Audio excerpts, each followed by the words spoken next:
This is a full review of the BMW X7, the bigger brother of the X5, and today here in the M Performance model, a full tour on exterior, interior and the driving experience as usual here on Autogefuehl with Thomas in Full HD, full screen and full length. Let's go!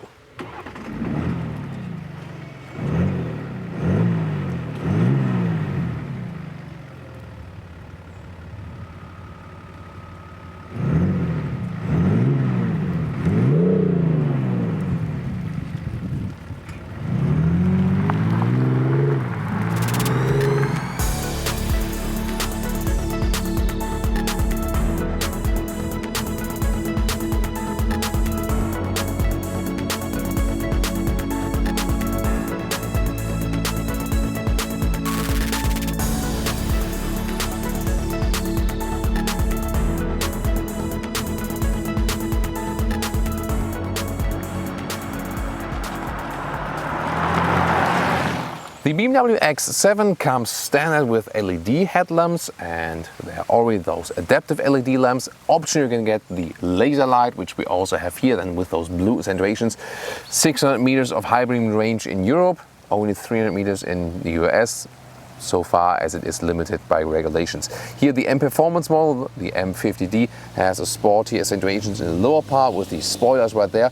Then the X7 in general gets this huge front double kidney grille.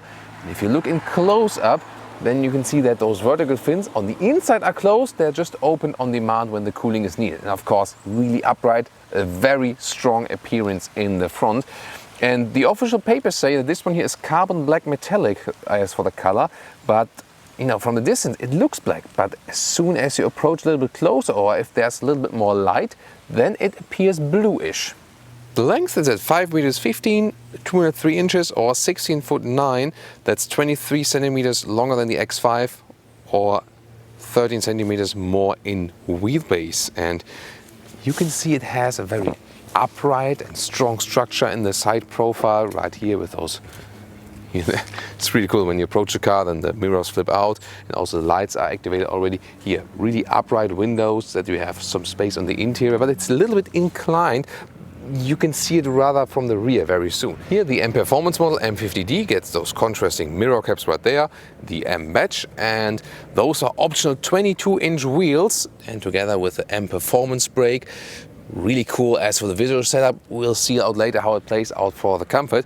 A usual X7 would also come with plastic wheel arches here for the crossover SUV look. Here the M Performance model with wheel arches in the vehicle color. And again, interesting how many color nuances this very color has then already here in the side profile. Again, dropping line here just below the door handles, and yeah, I mean, it appears quite massive, of course, longer wheelbase and also than the X5. So this will also make a difference in driving. And there's a rear axle steering available, 3.5 degrees in the opposite direction or in the same direction as to the front wheels. The threshold is about 60 to 80 kilometers an hour, depending on which driving mode you are in. And this reduces the turning circle at lower speeds and gives you more stability at higher speeds and makes this car, especially at lower speeds, a little bit more agile. Rear sports differential also included in this M Performance package, which you get with the M50d. This would be another advantage. Of course, always an all-wheel drive with a rear wheel bias. In the rear you can see there an X5 looks a little bit more elegant because here in this rear part they try to gain a little bit more space, and then you can see that it's smaller to the upper part of the car, and that looks, I think, sometimes a little bit weird. Or what's your take on that? M50d logo right there with the M badge. Tail lamps are horizontally drawn, and then here on the lower part, those are real exhausts on the inside each, but then the outer part is this, little bit exaggerated beauty tip. Engines, ta-da! So on the petrol side, there's a 3-liter 6-cylinder petrol engine, 340 horsepower, the 40i. Then there's a 4.4-liter V8 petrol, 462 horsepower, the 50i. And we have driven those in the other review. Please check out that link. And then the diesel side, the 3-liter 6-cylinder, inline 6-cylinder diesel, either as 30D, that is then 265 horsepower, or here the M50D with 400 horsepower. And the acceleration figure of this M Performance diesel is 5.4 seconds to 100 kilometers or 62 miles an hour, and that's the equal acceleration figure as the V8 petrol.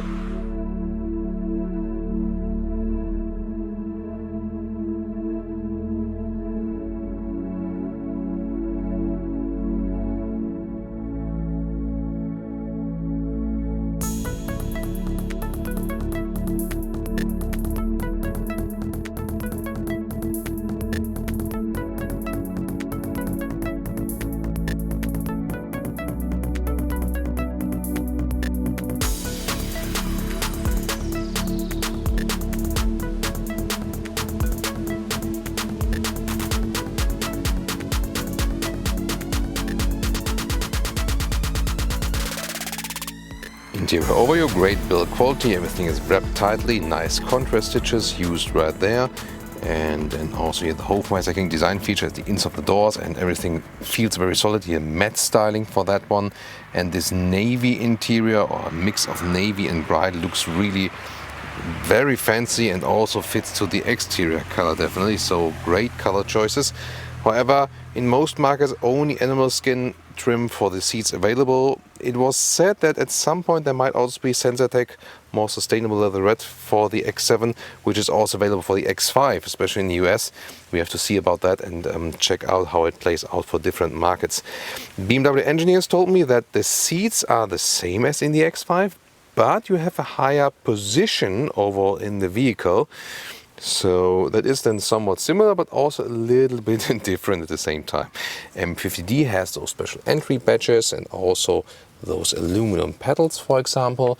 Also comes with the M steering wheel, has a heated function and this M logo. And on the left side of the steering wheel, you'll have the cruise control settings right there. And on the right side is, for example, to pick up the phone and also to control the volume. Well, getting aside here is fairly easy, but of course you sit quite high, have this elaborate king of the road driving experience here. And you see here when I, for example, start the engine, the steering wheel comes towards me. That's a comfort feature, and overall it also goes down, and you can put it up, of course, and down and inward and outward again. And seats also all electric. However, even though this car starts already at a high entry price, you have so many different options and extra that you pay so much stuff more. You have to pay attention to that.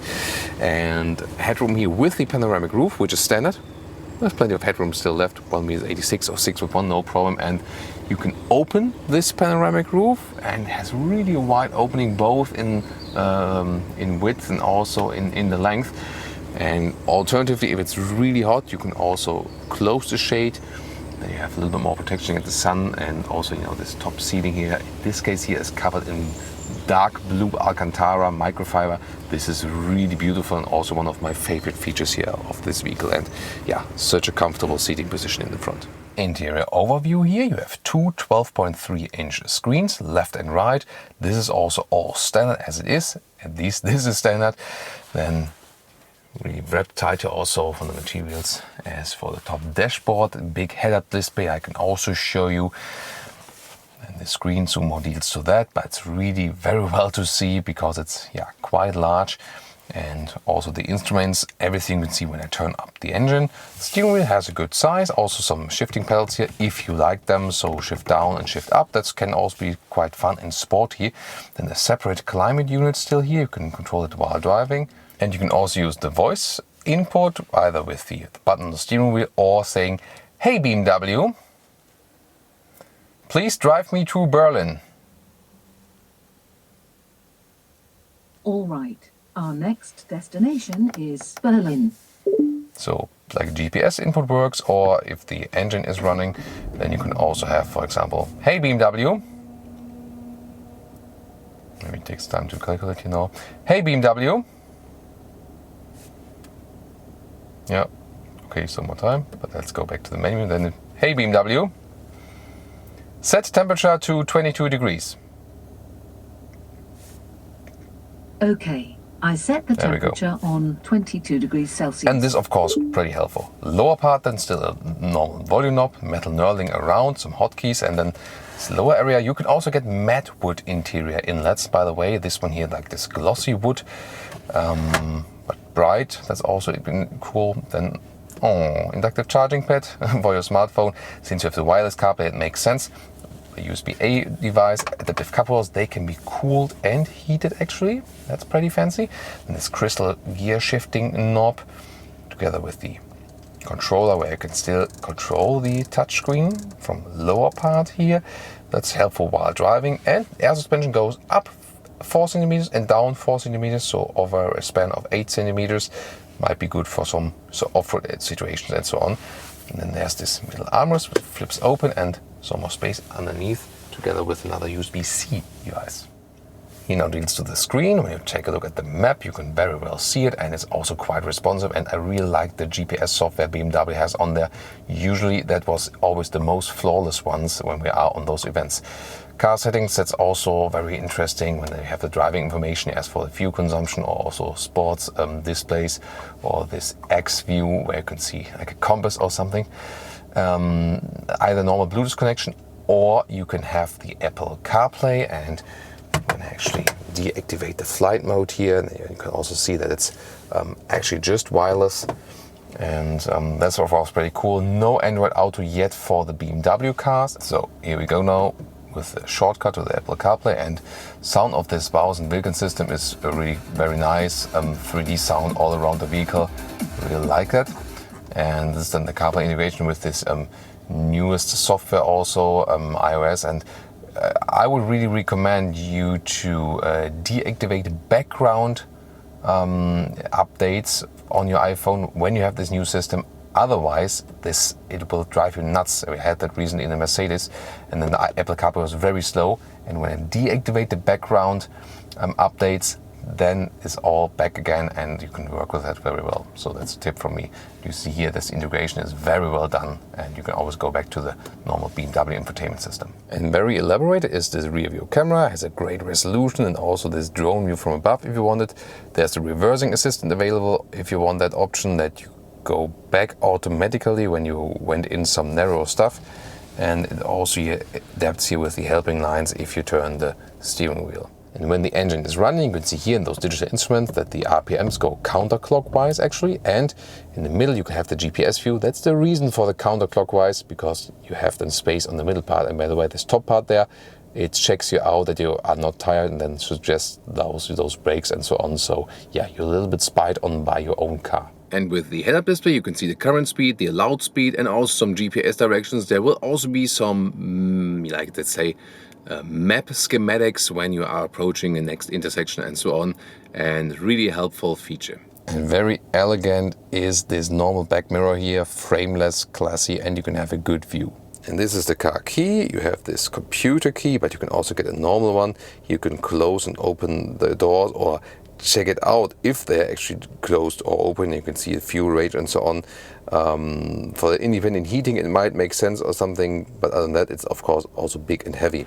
You might remember that the X5, which is a great SUV in this segment, has one problem, is the rear legroom. And here in the X7 we have either a bench that goes all the way through, or this one here, the captain seat setup.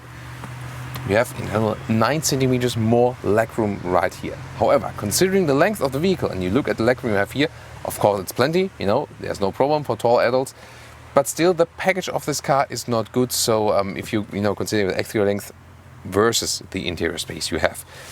But it's really cool to sit here. You sit pretty much upright. It's also good for kids especially, or if you're not that tall.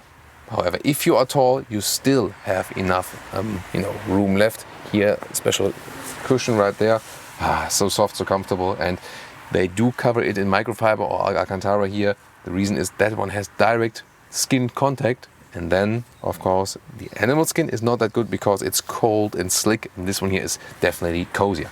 Also in the rear, plenty of headroom left, that's no problem. Again, this beautiful ceiling and a nice view through the panoramic roof. You can all see it from that perspective. If you want to know more about the difference here with the captain seat setup and the through bench, you can also tune into our other video linked in the video description or in the pinned comment. And the Mercedes GLS does offer more legroom, for example. However, those seats are a little bit more turned backwards, so you fall backwards a little bit more. So I found the seating position here more comfortable, especially in the captain seat setup. So the downside you will see then in the trunk part very soon. There's a downside to those individual captain seats.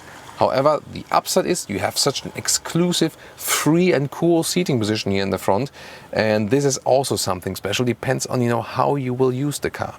You can also fold up those armrests right there. Then you have USB-C connections, for example, for those iPad holders, optional. Or then in the lower console, more USB-C devices together with a separate climate unit, and also some special cup holders, which are also adaptive. So what's interesting, if I want to access the third seating row, those captain seats here, they When you fold them, they slide forward, and then they also go up just a little bit, and then you have actually a quite nice access here to the last seating row. The question is, does it also fit for more tall adults? And yeah, I mean, it's interesting here, definitely. Headroom-wise, it does exactly fit. Well, I do hit the ceiling when I put my spine all the way up. There's also an additional small glass roof here, also with an additional shade right there. And there's also a separate climate control, if you like, for example, and also separate cup holders. And you also have a own USB-C device here. And well, I mean, it's actually quite cozy, but the question is legroom-wise. So the thing is here, the seat, as I have it here, put it to a position where I could still sit in the front on those captain seats, and then, yeah, it barely fits behind it. And if I would put the captain seats all the way back, like the other one, then it doesn't fit at all. So, yeah, for adults, still quite limited. However, here they did think about ISOFIX at the last seating row, so you can have more possibilities for child seats. This is of course where it gets really exciting. 326 liters, just the rear letter part, and here the split opening where you can also take a seat right here for the picnic, for example, a small cover right there. So this one is the minimum trunk setup here, some more space underneath, and then there's also the bigger cover available. And in this setup here, it's still possible to put a cabin trolley in like this. That's actually good. And then your luggage is also kept. If you have some more luggage, then you have to flip the seats anyway. And then you can also use those special buttons at the left side, and for example also just press this maximum button, and then it goes on to the 750 liter setup like it is right now. And the maximum setup for the non-captain seat version is 2120 liters, but that cannot be reached here. So you see, that's the limitation then here. So those captain seats do not flip. And as for the length, this is here 44 centimeters for the last row. I mean, everything is up. And then if the last row is folded, then it's about 1 meters and 20. And then here, I said, that is it. The captain seat, they move a little bit forward, but that's it. So if you want to have it all folded flat and the maximum liter setup, then you need the different setup then with the bench that goes all the way through, but then also can be flat. And what about a short safety test? Whoa, huh? Yeah, not super sensitive, but I think in this case still somewhat sensitive enough. And of course, it's always cool now again, to see the thing closing totally, especially with the split there. It's always a nice mechanism.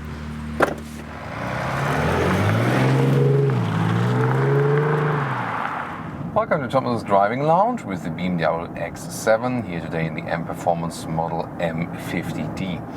So we'll begin a little bit here in the city, and then we'll also drive to the motorway, do a first short acceleration, and later on we'll hammer it all the way through and see what performance this M Performance model can really deliver us. And they do have a lot of petrol M Performance models.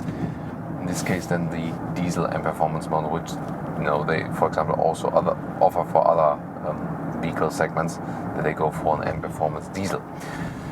Especially this can be relevant in Europe because you do not get so many high horsepower, super high cylinder petrol engines here because of the different regulations, and therefore they usually say then we offer a diesel performance model for Europe, for example. Well, and the first thing to notice driving the X7 in general is this authority on the road. It's huge, yes, definitely, and especially for European roads, and you're so relaxed and everything is really refined, how the whole driving experience feels like. At the moment it's no problem, but I've experienced, for example, like yesterday, some more narrow roads, and then I felt like, wow, this car probably does not belong here. So for narrow European roads, it's definitely too big. But as we were driving this one here for the very first time in Texas, or through Texas, doing that really interesting road trip, you should check out that review as well. I will link it in the video description and a pinned comment. Then driving through Texas, it's not a big car, so it's like normal size, maybe no problem if it would be bigger. And indeed, there was also feedback from the US market saying like, why did you make the X7 that small? So yeah, it really always depends on the surrounding you're driving the car in. But it's so relaxing to drive. You have this upright seating position, you have the cozy air suspension, which has the M setup here in the M50d, but then again, it's so different. It's still, you know, well, it's maybe a little bit closer to the X5, I would say then, because the X7 in general has a softer setup than the X5, and then here with the M Performance model, the air suspension gets a little stiffer setup that you could compare a little bit more with the X5. The X5 and also this one, I mean, they are really great to drive then with a little bit stiffer air suspension. On the other hand, I always say, if I go for an air suspension, I usually want this special air suspension drive feeling and, you know, the softness of the ride. So yeah, you can, you know, argue for and against it for sure. Together here with those 22-inch wheels, you do feel some roughness on the road from time to time, going over some potholes or so. So for the best comfort, I would advise, I mean, you can go for this model here. There won't be such a problem with the suspension. It's still the air suspension. But then again, maybe go for some smaller wheels, because those ones are reducing in comfort definitely, you know, significantly. You do feel that. You can also pick the different driving modes. In the sports mode, then there's even stiffer setup. Then it, you know, it feels really sporty. That's pretty interesting. The rear axle steering, which is also built in this test vehicle, does make a significant difference.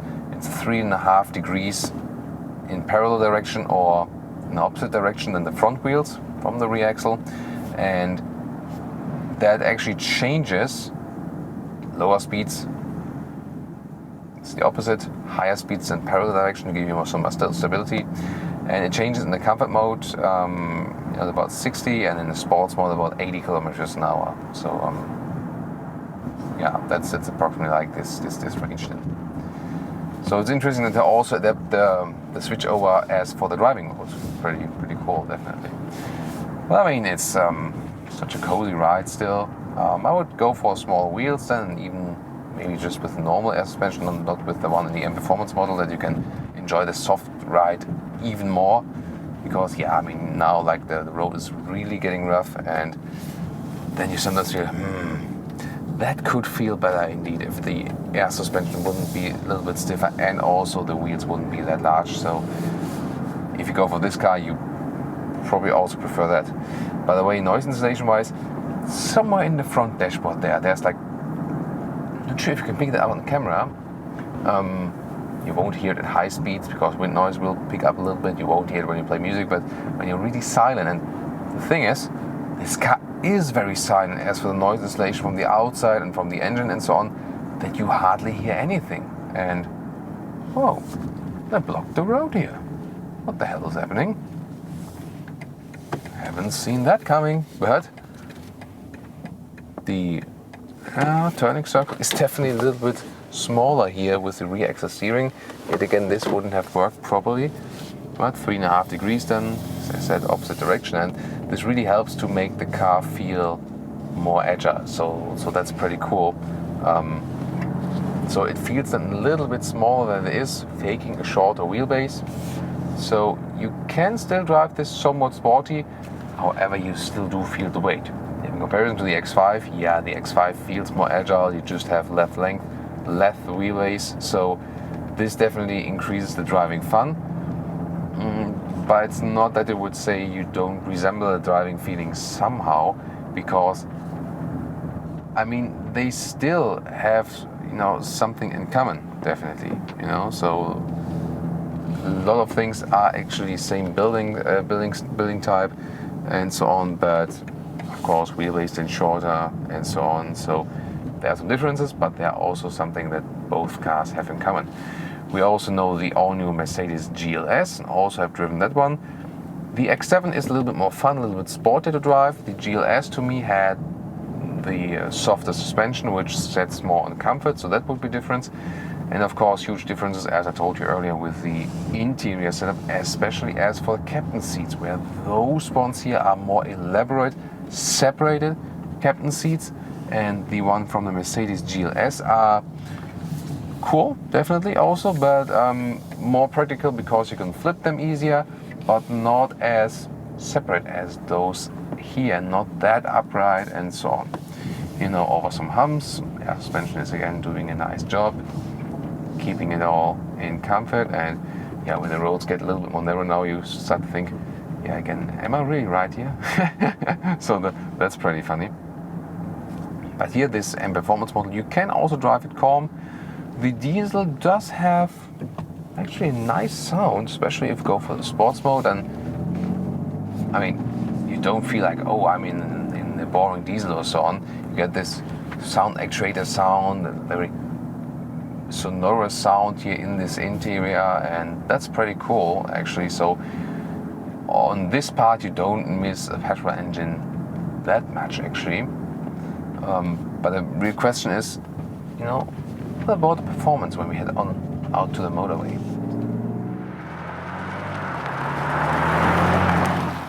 Well, let's put in sport mode and see how it handles here in those tighter corners. And wow, you feel the weight definitely, but it's still somehow fun. So you get something of this BMW feeling, yes. But again, you know, the longer I drive the car, that's by the way the luggage in the rear. That's also a problem because, you know, you have like the 6th and 7th, or in this case then the 5th and the 6th seat flipped, and then your luggage is not, let's say, secured, and it's like sliding all over the place, showing it early in the interior part. But I mean, not too happy. It's especially the first time I have to say about the BMW car that I'm not really. Oh wait, yeah, the X2 with the fixed sport suspension, that was also, you know, too stiff. But here, somehow not feeling it with the suspension and the wheels set up here today. Maybe it's the M Performance setting for this adaptive damper. Maybe it's a 22-inch wheel, or maybe it is exactly this combination that is somehow not, you know,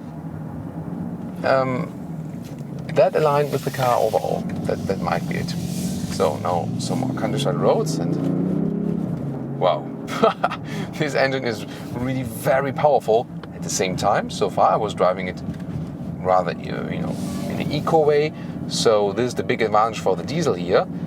7.5 liters on 1 kilometers, so we'll probably go up to 8 liters when I drive a little bit faster, yes. But that's like 30 mpg US, 35 mpg UK. And that's really amazing for such a big vehicle. And you might remember from the other review, you know, from with the 6-cylinder petrol, was rather like 10 to 11 liters on 1 kilometers. So it was all already in the 20-something mpg areas, and then with the V8 petrol, that was rather like 14 liters on 100 kilometers, and yeah, more in the mpg regions where you have a 1 in front. So yeah, this one is definitely more fuel saving, so that does make a significant difference. Yet at the same time, this one here is as fast as the V8 petrol engine. So that's also, you know, that might be a reason to go for that one. And as you hear, the sound is really quite nice. And now in the sports mode, when they get some more feedback from the suspension and also the road is even, then this combination starts to pick up again and is a lot of fun. So I can really conclude that when you have a lot of potholes, yeah, this adaptive M suspension, air suspension with the 22-inch wheels, not the best. But when the road is good and you want to drive a little bit sportier, then it works to make this huge car sportier, especially in combination with the rear axle steering, which makes the ride more agile. Then it's definitely a lot of fun, and you start to forget how big the car is, and you start to have just more driving fun like here. And wow, especially in the sports mode, that performance diesel is wow. I mean, it's going and going and going. This one here, the M50d, also has performance brakes, so they are a little bit more aggressive. I like that. I like when the brakes are aggressive, so good as for that. Because the sound not only comes from the actuator, but also from the M Performance Sports exhaust. And there's also the rear differential lock, the sports differential. Yeah, I mean, it's when accelerating out of the corners, but since this one here is always all-wheel drive anyway, also torque is being sent to the front wheels, and then it doesn't make too much of a difference if you have a differential lock. It would be even more different if there's a car with just one axle driving the wheels.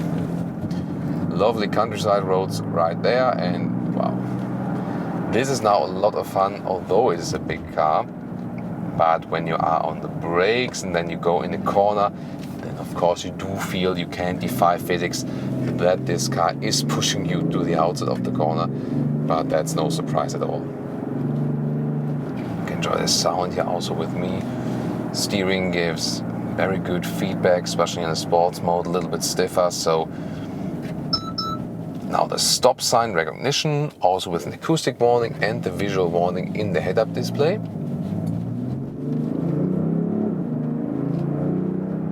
Really decent. And so I promised that to you earlier, that now we're heading onto the motorway. Yeah, we had to take short extra way because of that roadblock. But now there's also a piece where we can have unlimited acceleration, unlimited speed. As I said, 5.4 seconds to 100 kilometers or 62 miles an hour. And now we accelerate even further and see really about the performance here in the sports mode. Definitely really cool. So I think we have to leave those cyclists by first, and that he leaves me first to drive. Yeah, we leave the cycle. I mean, cyclist always first. Good.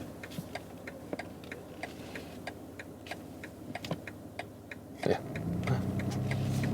Always good, to just to pay respect to each other here on the road. So now we're heading on there, and I mean, won't do a full stop with this car here now. And then the all-wheel drive will also distribute it a little bit to the wheels, but there's still a rear-wheel bias, of course, with this car. So sports mode, all the full 400 horsepower now, and we accelerate from about 40 kilometers an hour to whatever. Let's see.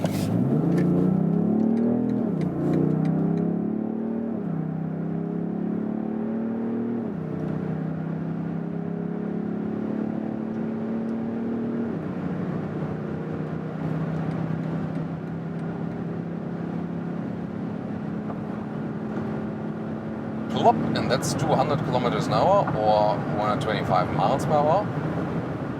And this is like a rolling wall now, a rolling wall which is fast as a bullet. And even at those higher speeds, the noise insulation remains great. Here now on the brakes, I don't even have to hammer them hard, and already we're at 100 again, where I just slightly went on the brakes, so the braking performance is excellent here. And here, let's say normal motorway speed for normal countries where it's not, where it's not allowed to drive that fast. It's super silent in here indeed. That's pretty cool. So you can relax. Great noise insulation. So that's also one of the bad things about this car. You can just relax. Again, told you something about the rattling sound earlier. It's like when you drive 50, 60 or something, and then you are really silent. There's something there in the front dashboard.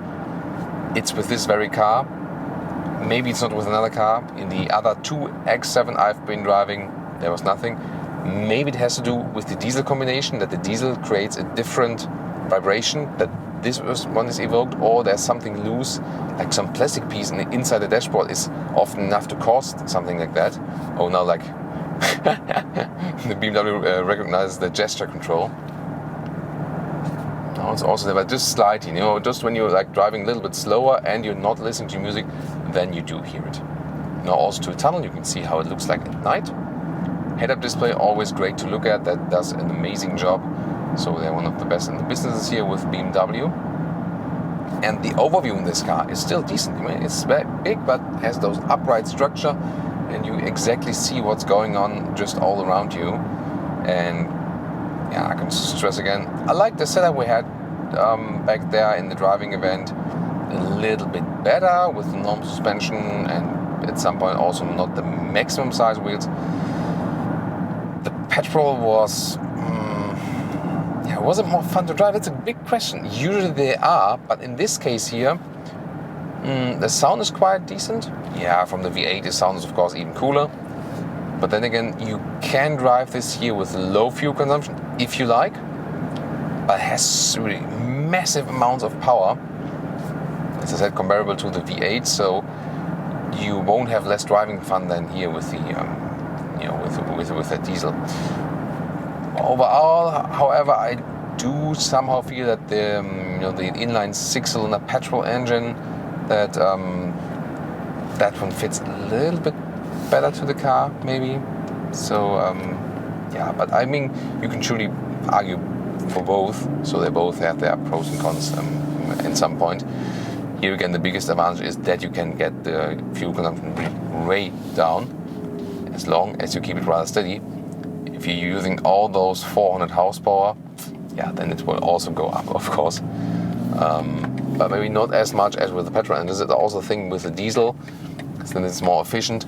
The variety of the lowest to the maximum consumption is not as big as with the petrol engines there. So I would like to hear your feedback, and of course, if you're interested in more driving impressions here from the BMW X7, definitely tune into this other first driving review we had, where we also compared the 6-cylinder with the 8-cylinder petrol.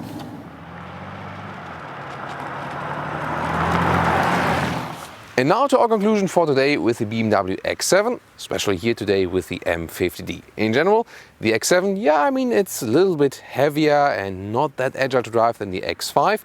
It's a new competitor here to the Mercedes GLS. Both of those have also their pros and cons. Here definitely with this special captain seat setup, a little bit more exclusive, so to say. But then again, you have this disadvantage that you cannot fold them all flat. That one then is better with the captain seats of the Mercedes GLS, depends on what you need and what you want. This does, feel still agile to drive. It's fun to drive, yes, to a certain point, of course.